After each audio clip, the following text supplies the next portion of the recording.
পৃথিবীর সব থেকে বড় কন্টেইনার শিপের মধ্যে নাবিকদের জীবন ঠিক কিভাবে কাটে। এই জাহাজ যখন একদম ফাঁকা থাকে, মানে এর ভেতরে কোনো মেশিন বা মাল লোড করা না থাকে, তখনই এর ওজন থাকে 2,40,000 টন। ভাবা যায়, সাধারণত একটা শিপিং কন্টেইনার হয় 20 ফুট লম্বা। এই জাহাজ একবারে প্রায় 24,346টা কন্টেইনার বহন করতে পারে। এই জাহাজে আধুনিক প্রযুক্তি ব্যবহার করা হয়েছে, যেগুলোর মাধ্যমে এত বিশাল মালামাল নিয়েও জাহাজটা সহজে চলতে পারে। পানির মধ্যে কোনো জাহাজ যত বেশি ডুবে থাকে সেটা তত ধীরে চলে। তাই এই জাহাজের দুই পাশে বিশেষ পাখার মতো যন্ত্র বসানো হয়েছে, যেগুলো পানির মধ্যে বুদবুদ তৈরি করে।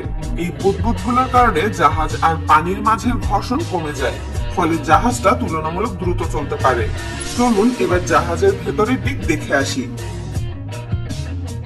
জাহাজের ভেতরটা থাকে সমুদ্রের পানি থেকে প্রায় 100 ফুট নিচে, যেটা একটা 10 তলা বাড়ির মতো গভীর, যেখানে পৌঁছতে গেলে কর্মীদের ঢালু সিঁড়ি দিয়ে নামতে হয়। ভেতরের জায়গাটা এত বিশাল যে কেউ একা যাওয়ার সাহসই পান না, তাই একা একা কেউ কখনো নির্জন জায়গায় যায় না। জাহাজের গঠন এবং ভারসাম্য রাখতে একটা মজবুত লোহার রিং ব্যবহার করা হয়, যাকে বলা হয় টরসন বক্স।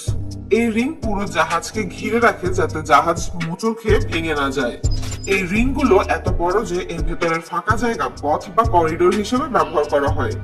এই ধরনের জাহাজে সাধারণত ডেক বা খোলা জায়গা থাকে না, কারণ যত বেশি কন্টেইনার ঢোকানো যাবে তত বেশি লাভ।